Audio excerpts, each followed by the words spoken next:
تو اس لیے اردو میں ہر متکبر جس میں بھی تکبر بڑائی ہو اس کو کیا کہنے لگے؟ مغرور. اور شیطان دھوکے میں کیوں آیا کہ بھائی اے اللہ تو نے مجھے آگ سے بنایا اور اس کو مٹی سے.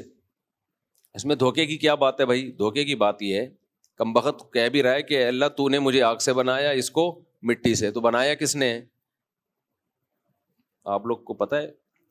شیطان کہہ رہے تو نے مجھے آگ سے بنایا، تو بھائی تیرے سوال کا جواب خود تو کے لفظ میں موجود ہے، بنایا اللہ نے ہے نا، تو خود تھوڑی بنائے.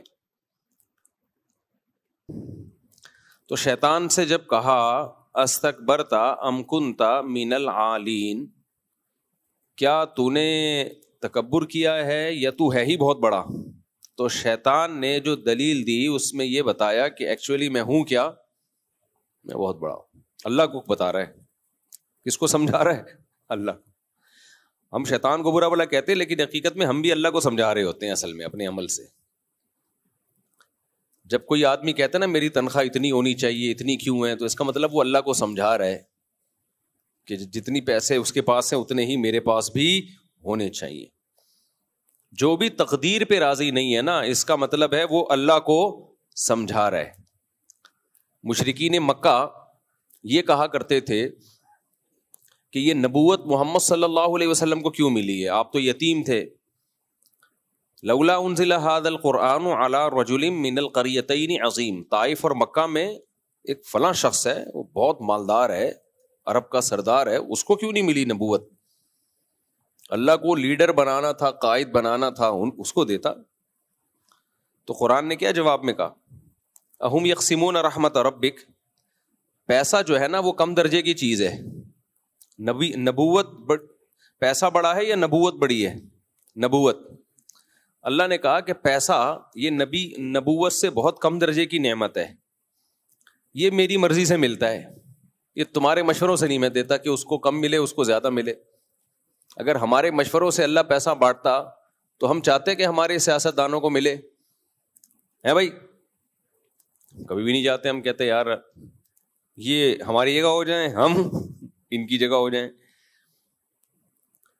تو اللہ کہتے ہیں پیسہ جو بہت کم درجے کی چیز ہے، تم چاہتے ہو اس کو ملے اس کو نہ ملے، لیکن وہ میری مرضی پہ ملتا ہے. تم نہیں جس کو چاہ رہے ہوتے اس کو میں دے رہا ہوتا ہوں، جس کو تم چاہ رہے ہوتے اس کو نہیں دے رہا ہوتا میں، اور کبھی دے بھی دیتا ہوں، میری مرضی ہے. تو نبوت تو اس سے اوپر کی چیز ہے، تو وہ تمہاری مرضی سے کیسے ملے گی کہ اللہ کو تم مشورہ دے رہے ہو کہ وہ طائف اور مکہ میں فلاں بڑا سردار ہے اس کو ملے، نبی صلی اللہ علیہ وسلم کو نہ ملے؟ تو یہ ہماری مرضی پہ ہوگا، یہ تمہاری مرضی پہ نہیں ہوگا. تو اللہ نے مشرکین کی ٹینشن حل کر دی کہ نہیں کر دی کہ یہ تمہارے سوچنے کا ہیڈک نہیں ہے، لیکن وہ پھر بھی سوچتے رہے اور مر گئے، سوچتے سوچتے جہنم میں چلے گئے. اور صحابہ کرام نے کہا ٹھیک ہے بھائی اللہ نے کہہ دیا یہ میری مرضی سے، تو جس کو اللہ نے نبی بنا دیا سر تسلیم خم کر لیا انہوں نے. اے محمد صلی اللہ علیہ وسلم ہم آپ کو اللہ کا پیغمبر مانتے ہیں، ختم. وہ خوش رہے، ابو بکر بنا، کوئی عمر بنا، کوئی فاروق بنا، کوئی عمر بنا، کوئی عثمان بنا، کوئی علی بنا، کوئی ابن مسعود بنا، کوئی ابو ہریرہ بنا، کوئی معاذ بن جبل بنا رضی اللہ عنہم اجمعین. اور جو مخالفت کرتے رہے وہ تقدیر پہ راضی نہیں تھے، ان کی ایسی کی تیسی ہو گئی، نہ دنیا میں سکون ملا نہ آخرت میں. تو یہ تقدیر کا عقیدہ بڑا خاندانی عقیدہ اللہ نے ہمیں دیا ہے بھائی. اور اللہ نے اس کی وجہ بتائی ہے کہ یہ میں نے اس لیے تمہیں دیا تاکہ ٹینشن ختم ہو تمہاری. ٹینشن صرف نیند کی گولیوں سے ختم نہیں ہوتی. نیند کی گولیاں کھا کے سو گے، جب اٹھو گے تو پھر وہی خیالات آئیں گے نا. تو خیالات پہ کون روک سکتا ہے بھائی؟ تھوڑی سا ریلیکس ہو جاتا ہے آدمی، جو غیر اختیاری طور پہ دماغ ادھر ادھر چل رہا ہوتا ہے وہ تھوڑا سا سیٹ ہو جاتا ہے. ورنہ جب پھر وہی خیال آئیں گے تو وہی انزائٹی، وہی ڈپریشن. تو اس کا حل اللہ نے کیا بتایا؟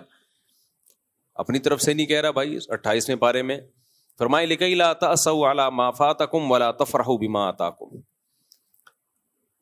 ہم نے تمہیں تقدیر کا عقیدہ اس لیے بتایا ہے کہ جب تمہیں کوئی نعمت ملا کرے اترایا نہ کرو، خوش ہوا کرو، اترایا مت کرو. کیوں؟ یہ سوچ کے کہ یہ اللہ نے لکھی تھی. تو یہ دی کس نے؟ اللہ نے. تو جب اللہ نے ایک نعمت دی ہے تو اترانا کیسا بھائی؟